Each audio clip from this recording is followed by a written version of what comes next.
Yung time na yung madalian na ng gabi na po. Tapos po eto, ako. nagakot na rin. Tapos, Sabi po mo, patay dito mo. Okay, ma'am, bawal po tayo magmura. Naka-live po tayo ngayon, ma'am, ha? Bawal magmura.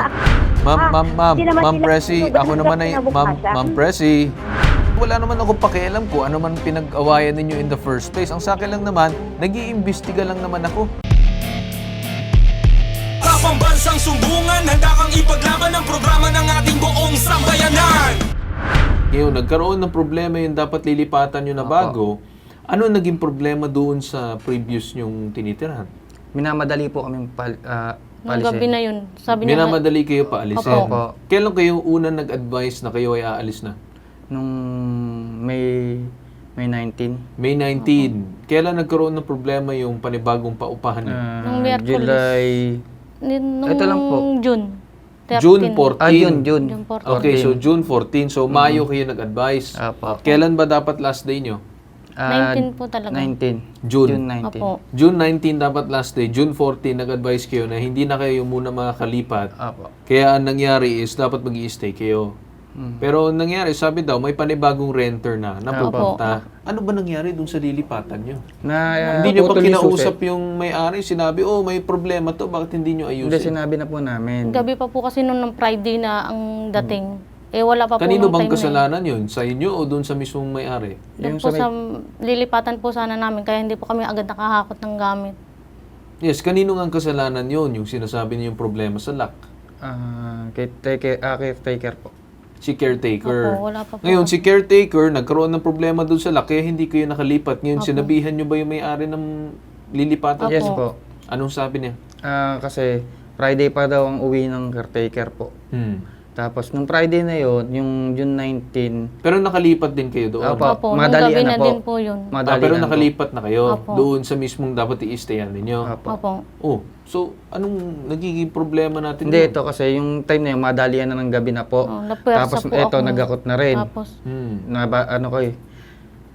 Tumulong na rin to kasi... Anong ngayon, oras na rin Opo, po? ating gabi na. So yung nakikita ko dito, parang yung nangyari or sinapit ng anak ninyo ay itinuturo nyo doon sa stress na nangyari doon Opo. sa away ninyo doon sa doon po. previous na pinagkunan ninyo, pinagpaupahan. Kaya mabilisan kayo lumipat Opo. doon sa panibago. So umabot sa point na nagbuhat ka ba? Opo. Opo, time na yon, madaling araw ba yun o umaga? Hindi, okay, so nagbuhat siya. Opo. Umabot sa punto na nagbuhat siya. Kaya parang tinitignan ninyo na yun ay isa sa mga dahilan. Opo, doon. Okay. Yeah, Ma'am Presi, ako po si Carl Bitag, naka-live po tayo ngayon. Ma'am, ano pong masasabi natin na bilang isang may-ari ng paupahan dito sa nangyaring issue daw na pinaalis nyo daw ng ura-urada at nagkaroon daw ng problema yung kanilang lilipatan, but it so happens na parang hindi nyo daw sila pinayagan na mag-extend. Sabi niya, hindi daw sila makakaalis kasi daw naputol daw yung susi doon sa Doon sa lilipatan nila, oh, tama. lipato nila. Kasi nagkakot na sila, sir, eh. Yes, Nakakot yes, ate. yes. Tapos last nila yung 19. Yes. Ngayon, sabi ko, kausapin mo yung landlady mo. Kausapin Landlady yung... mo, sabi ko gano'n sa kanya. Para magawa ng paraan. Na makapasok Kausapin sino, ma'am?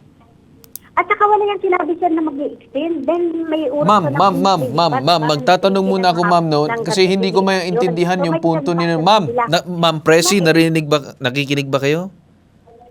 Ano po? Magtatanong ako, ma'am, narinig nyo ba ako maayos o mahina ba signal Hindi ko ninyo? maingay, sir, eh. O ma'am, makinig ka muna kasi ayoko nagmumukhang didiskusyon tayo dito ngayong araw. Kasi ayoko na ng mahabang kwento, ang tinatanong ko lang naman, yung nangyari dito sa kanilang lilipatan, nakiusap lang naman sila kung pwede sila mag-extend o bakit hindi sila napagbigyan? Hindi nga sila nakiusap, sir. Yun lang nga, pinagmumura ako. Sabi po, mo, patay dito mo. Okay ma'am, bawal po tayo magmura, naka-live po tayo ngayon ma'am, ha? Bawal magmura. Sabi ko gano'n sa kanya, ma'am, hindi ako nang aaway sa'yo. Hindi siya lang naman nagmumura, sir, eh. Kung ano-ano mga pinagsasabi niya sa akin. Tapos biglang binaba niya yung... Okay, ano ba ma'am ang pinag-uusapan ninyo? Huwag na tayo dun sa murahan. Ano pong pinag-uusapan? Tungkol po ba doon sa kanilang pag-extend? Tungkol ba doon sa kanilang pag-alis? Wala napag-usapan sa pag-extend. Ang ano lang doon, ang point ko lang doon, yung iiwan yung susi. Iiwan yung susi.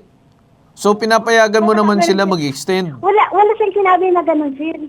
Sa amin naman, walang problema kung mag-exist sila doon kasi July, Yes, June so 15 bakit hindi yata po yun, sila 15. na-extend, ma'am? Bakit papasok hindi yung sila bagong nakapag-extend ng beses. kanilang stay? Wala yan. Hindi siya nasabi na mag-extend. Wala akong problema kasi wala naman naka-occupy doon. Pwede naman sila kinabukasan. So sinasabi Wala din... silang, hindi nila maano yung caretaker. Ang problema kasi, lumalabas sa mga bunganga nila yung masasamang salita. Sige ma'am, ganito, ayoko na masyado mag-dwell dun sa mismong away. So anong nangyari, nagkaroon kayo ng sagutan, hindi na-extend, tapos na tayo. Yun na lang yun. So with that said, Wala Ma'am sila Presi, pa rin mag-i-extend Ma'am sila, Presi, sir. Ma'am Hindi Presi. nga, pakiusap. Kung nakiusap sila, bakit hindi kami magbibigay? Kasi Ma'am, sila namang umuupo pa. Ma'am Hindi naman sila Presi, sinusunod ako hanggang naman ay, kinabukasan. Ma'am Presi, Ma'am, hindi ko po kayo inaakusahan na kayo po ang dahilan ng pagkamatay or what, ako lang naman ay nag-iimbestiga. Okay?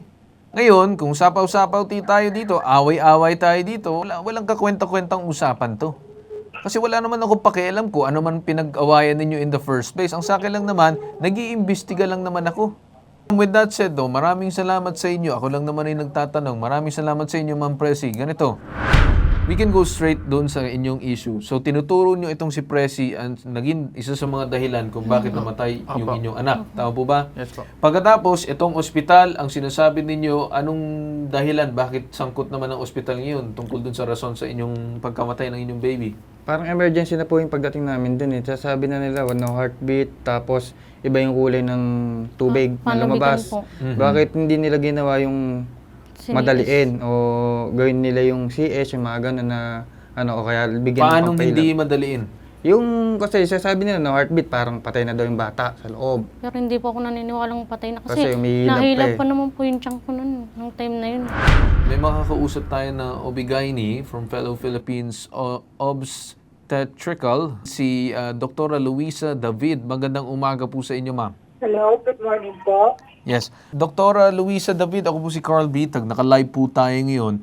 Ma'am, what can you say regarding dito sa nangyaring incident? Ang pagkasabi sa akin, yung baby, ang cause of the nuchal cord coil.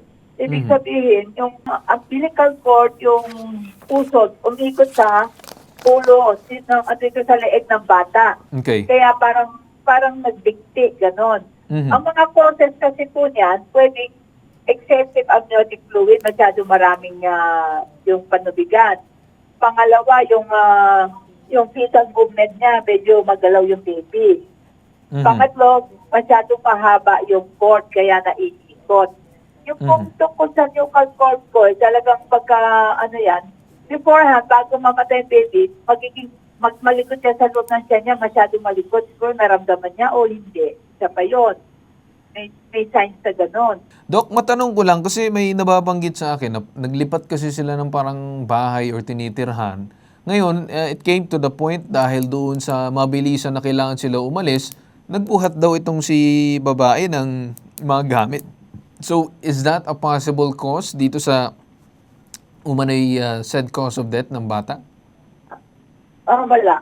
Irrelevant ang cause of death. Yung stress niya, pagbubuhat. Kasi ang po dyan, cord coil. Nakapulupot po. And it's not predicted kung magkaka-cord coil ka. Sometimes, nakikita po yan sa ultrasound, pero not every ultrasound makikita mo. Okay. Sometimes, during labor, nagkaka-cord coil kasi gumagalaw yung baby. So, siguro with that said, Dr. Luisa David, maraming salamat po sa inyo. Mga sir at ma'am, narinig nyo sa mismong OB-GYN. Kasi naintindihan ko naman ng inyong mga rason na sinasabi ninyo. But she's the expert, OB-GYN siya. She knows different cases dito. Alam niya kung paano lahat. So, ako naman, sana nagbigay ako ng linaw sa inyo regarding dito. Ako naman, sinubukan ko imbestigahan, sinubukan ko tanungin. But at the end of the day, eksperto or doktor ang makakapagsabi. Yes, Klaro po sa inyo? Ako naman nagpapasalamat ako kasi sinubukan ko naman talaga na imbestigahin. Okay po? Pambansang sumbungan, handa kang ipaglaban ang programa ng ating buong sambayanan.